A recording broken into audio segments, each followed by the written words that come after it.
కవిత, మీ daddy రాలేదేమమ్మా? మా డాడీకి ఒకటి జ్వరం, తలనొప్పి. ఏ డాడీకి ఒంట్లో బాగాలేదా? అవును తాతయ్య. మరి మమ్మీ నువ్వు వచ్చేసరే? మా డాడీ మమ్మీ పోట్లాడుకున్నారు, ఇక రానని వచ్చేసింది. ఓహో, అలాగమ్మా. నీకేం భయలేదమ్మా, డాడీ దగ్గరికి నేను పంపిస్తానుగా. వెరీ గుడ్ తాతయ్య. Very good. నువ్వు వెళ్ళి ఆడుకోమ్మా. ఏమిటండి ఇది?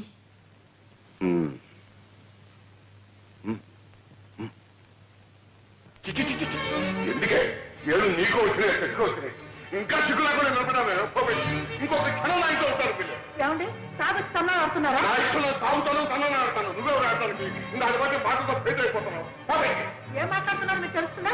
మీకేమైనా మర్చిపోయిందా? మర్చిపోయి మాట్లాడే నీకు మాట్లాడంటే పచ్చి నీరిపోయి జాగ్రత్త. నీ పెట్టి బేడ పట్టు పోయి. నన్ను ఎక్కడ పొమ్మంటారండి? ఎక్కడ పోవాలో అది కూడా నేను చెప్పాలా? మొగుడు వదిలిపెట్టినారది, మొగుడు వదిలిపెట్టినారది ఎక్కడికి వెళ్ళాలో నాకంటే నీ కూతురు బాగా తెలిసే బాగానే చెప్తుంది. ఇగో నీ పుట్టింటికి పోతావో లేకపోతే ఎక్కడికి పోతావో మళ్ళీ ఈ జన్మలో నీ ముఖాన్ని చూపెట్టు. మొగుడంటే ఇల్లంటే ఒక గౌరవం ఉండదు. ఏమిటే పెద్ద శ్రీరంగ నీతులు చెబుతున్నావు? నేను మగాన్ని, నీ మొగుణ్ణి. నా అవసరాలు నాకుంటాయి. అవన్నీ నీతో చెప్పాలా? నాకు అర్జెంటుగా 1,00,000 రూపాయలు కావాలి. పోయి పుట్టింటికి వెళ్ళి తీసురా. ఉన్నాయి కానీ ఈ అప్పకు లక్షలు కోట్లు. అయ్యో ఏమిటండి కర్మ? మా నాన్న ఏమని అడుగుతానండి? అడిగితే మీరంత చులకడైపోతారు. పుట్టి నుంచి డబ్బు తెస్తే మీ మర్యాద ఉంటుందండి. మర్యాద ఏమిటే మర్యాద? నీకు కావాల్సిన తెచ్చుకున్నావుగా, నగరం, చీరలు, బీరువాలు, పోషణలు. ఏ నాకు తెచ్చారా నీ మర్యాద? ఆడదాని మీద చెయ్యిస్తావా? నీకు సిగ్గు లేదు? ఏమో ఏంటి సిగ్గు గిగ్గు అంటున్నావు? ఇది మా భార్య భర్తల విషయం. నువ్వెవరు కలిగి చేసుకోవడానికి? నీ ఇంట్లో నీ పెత్తనం చలాయించుకో. ఇది నా ఇల్లు. నేనేనాడు ఇంట్లో కాలు పెట్టాను ఆనాడే నా ఇల్లు. నీకేం సంబంధం? వదిన మొగుడితో ఏదో బుద్ధిగా కాపురం చేస్తున్న దానిలో తగుదనమ్మా అని వచ్చి నీతో చెప్తుంది నీతులు.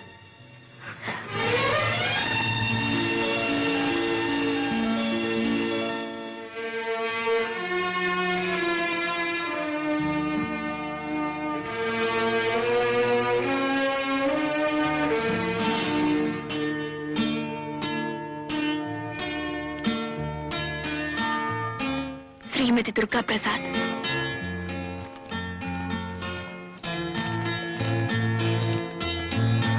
దుర్గా, నువ్వు వెళ్ళా.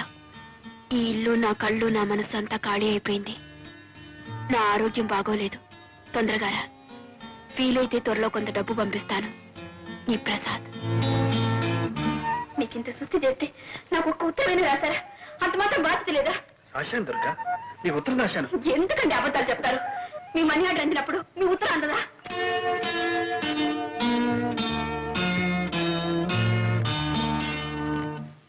దాంపత్య జీవితం మధురాతి మధురంగా మలుచుకోవాలంటే ప్రతి భర్త, ప్రతి భార్య ఒక్కసారి కాదు 100 సార్లు చదవాలి చక్రపాణి గారి ఆత్మార్పణని.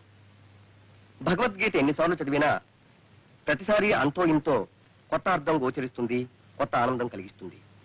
అలాగే ఆత్మార్పణ నవల చదివితే అలాంటి ప్రయోజనమే కలుగుతుంది. మహిళా మండలి అధ్యక్షురాలు శ్రీమతి యశోధర గారికి ఈ ఆత్మార్పణ మొదటి ప్రతిని ఇవ్వటం చాలా సముచితంగా ఉంది. చక్రపాణి గారికి కూడా 2 మాటలు చెప్పాలి.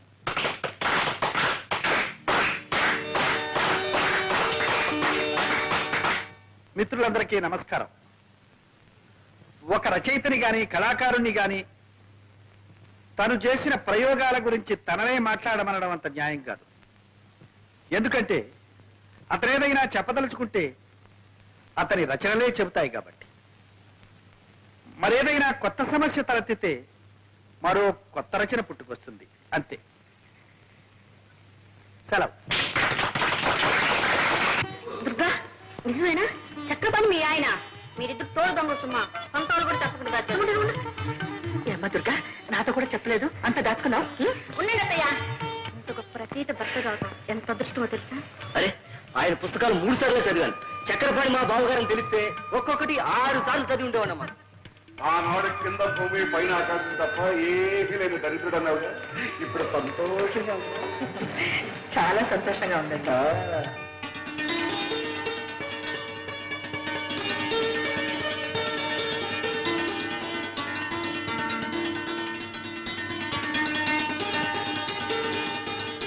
కలం పేరు చక్రపాణి, అసలు పేరు ప్రసాద్.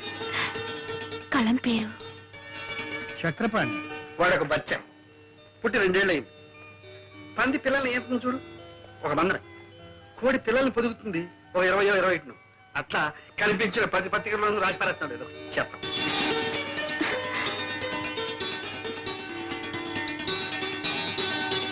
ఆత్మార్పణకు మరో పేరేనా చెల్లి సర్. చెల్లి సరళకు అంకితం.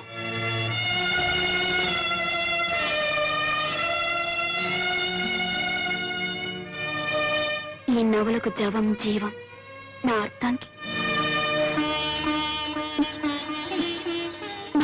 దుర్గా.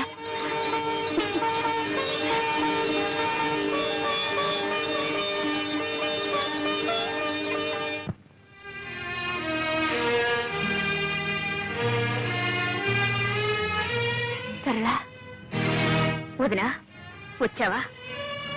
అవును సరళ, సరాసరి నీ దగ్గరికి వచ్చేసాను. మీ అన్నయ్య దగ్గరికి వెళ్ళాలంటే నాకెందుకో జంకగా ఉంది. చాలా ఆలస్యంగా వచ్చావు వదినా.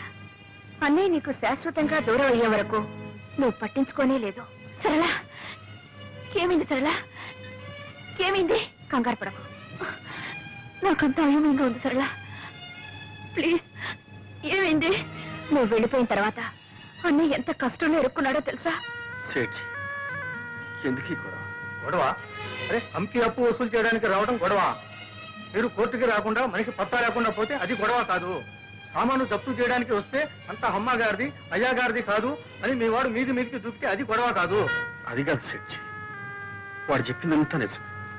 ఇక్కడ నువ్వేమీ నవ్వు మర్యాదగా జప్తు చేయనిస్తారా? సరే సరే, అది నాది కాదు హితి నాదు కాదని మడత పేజీలు పెడితే రేపు ఈ పాటికి అరెస్ట్ వారెంట్ తెచ్చి అతన్ని జైల్లో దోయించేస్తాను. నువ్వు నా చిన్నబాబుని జైల్లో కూర్చోబెట్టున్నావా? ఎలా పెడతావో చూస్తా. నేను చూస్తాను. ఏం చూస్తావు? సింహం, నువ్వు ఊరుకో. సెచ్చి, ఈ నగలు తీసుకొని నీ బాకీ కింద జమ కట్టుకోండి. అమీనాజీ అదండి పోదాం.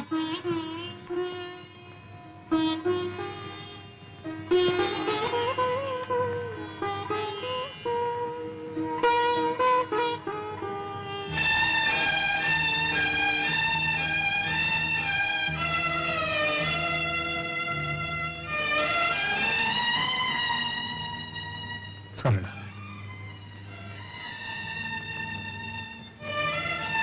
తీర్చగల రుణాన్ని తీర్చలేని రుణాన్ని నాకు మిగిల్చావా? అన్నయ్య అంత బాధలో కూడా నాకు కబురు చేశాడే గాని నీ పేరు తలపెట్టలేదు. ఒక ఆడది భర్తను ఆదుకోగల ఆపద ఇంతకన్నా ఏముంటుంది? వదినా, నువ్వు ఒకప్పుడు అన్నావు చోట్లేనింట్లో చోటు చేసుకొని బలవంతంగా బ్రతకడం కట్టి వెళ్ళిపోవడం మంచిదని. ఇప్పుడు నేనంటున్నాను నువ్వు వెళ్ళిపోవడమే మంచిదని. నీకెదురయ్యే అవమానాన్ని నువ్వు భరించలేవు. సరళ, అవును వదినా, ఆత్మాభిమానం అనేదానివి. ఆత్మాభిమానం అనే పేరుతో అహంకారం పెంచుకున్నావు. కానీ ఆత్మాభిమానం అంటే ఏమిటో నిజంగా నీకు అర్థం తెలియకుండా పోయింది. భార్యాభర్తల మధ్య కావాల్సింది ఆత్మాభిమానంతో పాటు అవగాహన. ఆ అవగాహనే ఆత్మార్పణం. ఇదిగో నా నగలు. కాదు, నా అహంకారం. నీ నగలు విడిపించుకో.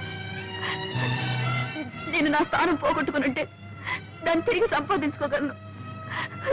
నేను ఎన్ని తప్పులు చేసినా ఆయన నన్ను క్షమిస్తారు. నాకు ఆ నమ్మకం ఉంది.